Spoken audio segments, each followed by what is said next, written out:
नमस्कार, रिभोल्युसन नेपालमा हार्दिक स्वागत छ। म दीप सञ्चनाल। गुल्मीको मुसिकोट नगरपालिका वडा नम्बर 4 को बडगाउँ स्थित बडगाउँ स्वास्थ्य चौकीलाई 16वटा स्ट्रेचर हस्तान्तरण गरिएको छ। कार्तिक 10 गते सोमबार एक कार्यक्रमका बीच बडगाउँ देउसी भैलो समूहको आयोजनामा नेपाल स्वयंसेवी रक्तदाता समाज रूपन्देही शाखा र नेपाल स्वयंसेवी रक्तदाता समाज गुल्मी शाखाको सह आयोजनामा स्ट्रेचर हस्तान्तरण गरिएको हो।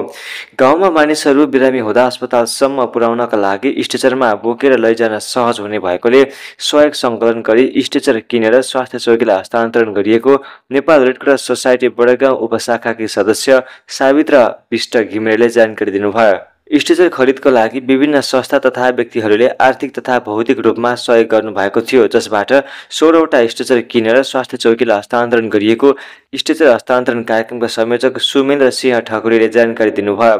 बडगाउँ स्वास्थ्य चौकीमा हाल 2वटा मात्र स्ट्रेचर छन्। स्ट्रेचर थोरै हुँदा बिरामीको सेवामा असहजता भएकाले उक्त समस्यालाई मध्यनजर गरी स्वास्थ्य चौकीमा कार्यरत 16जना महिला स्वास्थ्य स्वयंसेविकाहरूको माग बमोजिम स्ट्रेचर प्रदान गरिएको संयोजक ठकुरीले बताउनुभयो।